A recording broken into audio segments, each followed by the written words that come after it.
Kamu nggak usah bingung dan menganggap tipesmu nggak sembuh-sembuh. Karena sebenarnya yang tidak tepat itu penjelasan terhadap pemeriksaan tipesnya. Jadi pemeriksaan tipes yang menjadi asumsi kamu dan beberapa nakes yang meriksa kamu itu kan karena widalmu positif. Pemeriksaan widal itu memiliki spesifitas dan sensitivitas yang rendah. Makanya sekarang kalau kami di rumah sakit menggunakan tubek pemeriksaan yang lebih lebih sensitif begitu. Jadi pemeriksaan widal pada pasien yang diduga tipes itu sebenarnya memiliki kelemahan, yaitu kelemahannya itu pasien yang udah sembuh dari tipes pun setelah 2 bulan 3 bulan diperiksa widahnya tetap positif.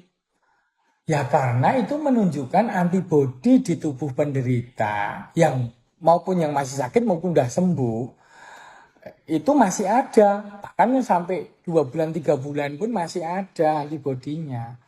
Widal itu sebenarnya ceritanya tuh kalau pemeriksaan widal itu serum kamu, jadi darah kamu tuh dipusingkan. Terus kemudian yang darah jendel di bawah, terus serumnya itu darah yang bening atau plasma darah. Itu tuh diambil.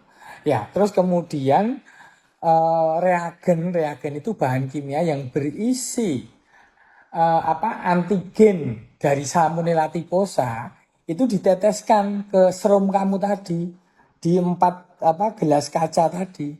Kemudian dilihat kalaupun menjendalnya ringan dikatakan 1/80 angkanya. Kalau menjendalnya sedang itu 1/160. Nah kalau menjendalnya lumayan banyak itu 1/320. Kalau menjendal sekali itu 1/640. Itu sebenarnya itu bukan angka, itu hanya rentang aja, kira-kira rentang dibikin seperti itu. Jadi ini bukan pemeriksaan kuantitatif, ini tuh pemeriksaan kualitatif. Nah kalau cuma widalmu 1/80 atau 1/160, orang banyak orang medical check up dalam kondisi sehat aja positif widalnya sampai 1/160. Dikatakan curiga karena tipes itu kalau widalnya, serial widal itu bertambah. Misalnya minggu ini kamu 1/160, minggu berikutnya kamu 1/320, minggu berikutnya 1/640. Itu baru memang curiga ke arah tipes. Jadi kamu jangan stres, kenapa kok widalmu masih positif terus? Ya karena memang kita kalau pemeriksaan medical check up itu banyak sekali widalnya masih positif dan keterangannya karena memang di daerah endemis atau di daerah yang memang banyak tipes, orang itu bisa jadi nggak sakit tapi kena subinfeksi. Jadi kuman masuk tapi tidak menimbulkan sakit. Itu udah membuat antibodi terhadap tipesnya itu timbul.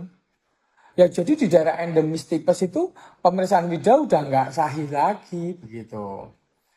Jadi gini loh, tipes itu sebenarnya diagnosis yang seperti tempat sampah lah. Pokoknya kalau kamu datang ke nakes paling gampang, oh ini tipes. Kemudian lagi ke nakes suatu saat periksa lagi ketika kamu demam, mual, perut sakit. Tipes. Padahal tidak ada bukti nyata. Bisa jadi infeksi yang lain, bisa jadi infeksi virus. Ya, jadi kalau tipes itu sebenarnya gejala klasiknya itu sampai 3 minggu. Minggu pertama memang demam, keringat dingin, malam hari demam, keluar keringat begitu. Dan minggu kedua itu sudah mulai susah perutnya agak mengeras, limpa sama hatinya agak membesar sedikit, dahi nyeri, batuk sedikit. Lah minggu ketiganya baru malah mencret dan gangguan kesadaran itu bisa terjadi di minggu ketiga.